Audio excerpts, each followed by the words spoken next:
When I first started Vora Method in 2001, it wasn't called Vora Method, it was just called Arvin Vora Tutoring, and it had exactly one employee, and that was obviously me.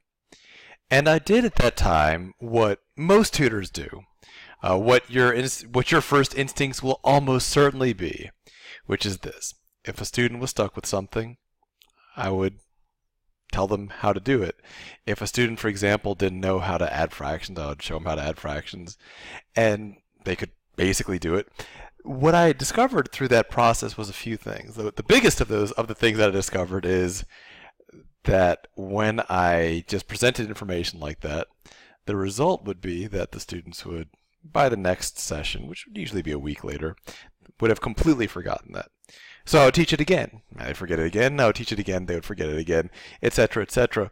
And I started to realize that this particular method, while it would work for someone like me, who is good at a few things, and good at hierarchizing information, good at long-term academic memory, it might not work for everyone. In fact, I realized it didn't really work for most people at all. That with some students, this forgetting process was very striking, and with other students, it was a little bit more subtle, but it was a near universal issue. So I started experimenting with a few different methods. One of the methods that I used was something I called the Hydra, which was based on the legendary Greek monster, the Hydra. The way that the Hydra works is this. You give a student, say, a problem with negative exponents. What's 3 to the negative 1? They have absolutely no idea, so then you give them 2 more problems just like it. And they try something, you get it wrong, they get 2 more problems like it, and the idea was to create a sense of emotional panic that says, oh my god, I really need to know this. Also to create what I call the cognitive incentive. In other words, you're giving the brain an incentive to learn the information permanently. Before, what I had been doing had actually been removing any cognitive incentive, because the student was basically being rewarded for forgetting. The student would forget a thing, I'd retell him how to do it, he would then use it on that day's homework or whatever, and then forget it again. And there's a few other things like that. I had something called the rule of 2, followed a similar principle. And this would be just if a student forgot a fact, I would just make them write it down twice as many times as the last time. So let's say a student forgot, maybe just for sake of example, what the distributive property was. I would have them write it down twice. They forgot again, write it down 4 times, again, write it down 8 times, etc. And so the idea here is I started playing with these cognitive incentives. And as the techniques got a little bit more refined, they started to address this problem of the leaky sieve, the leaky bucket style of learning. In other words, by creating a high enough cognitive incentive, you can basically get somebody to remember anything. Now, this ran directly against all of my initial instincts, because all of my initial instincts were to explain the information the second that the student struggled with it. And the progress during using that method was minimal.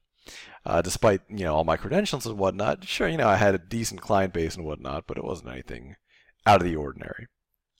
When I started doing this, a few things happened. First, the method started working. That's where we really started getting these big, huge, striking transformations, with students going from D's to A's, all that kind of stuff.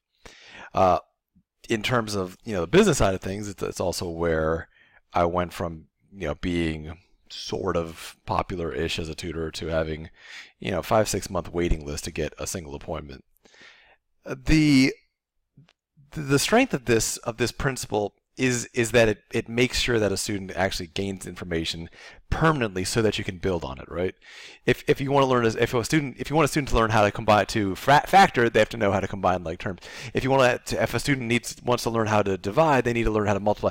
Each of these things builds on the other, and so that's what we're constantly reinforcing today, the fundamentals.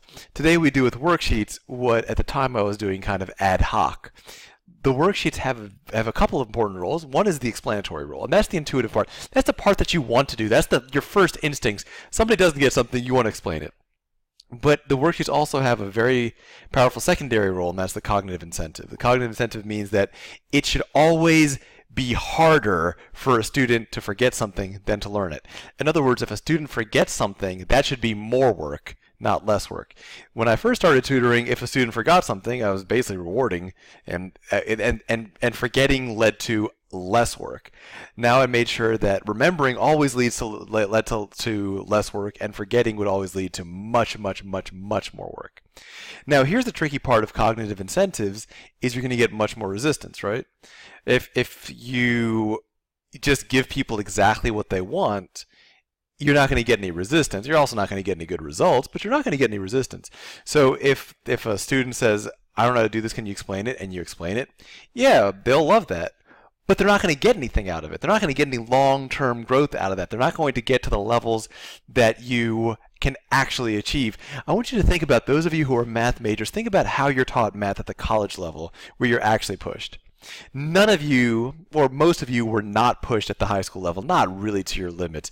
There were some tests that were harder than others, but you weren't pushed to what you really could be. You weren't given the opportunity to really reach your limits. Until for most of you, college math, where now you have these brutally challenging problems that you have to really struggle through. It takes an entire week to put something together. Once you do figure it out, of course, you never, ever, ever forget it.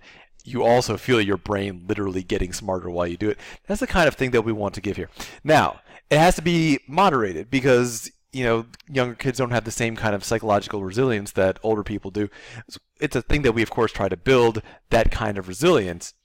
But it does need to be moderated. That's why we're going to try to be encouraging, friendly, positive, cheer them on as much as possible.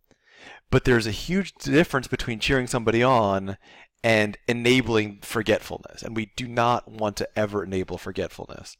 We want to try not to use the worksheets, punitively, but we're still creating an incentive, and the core of this incentive is this.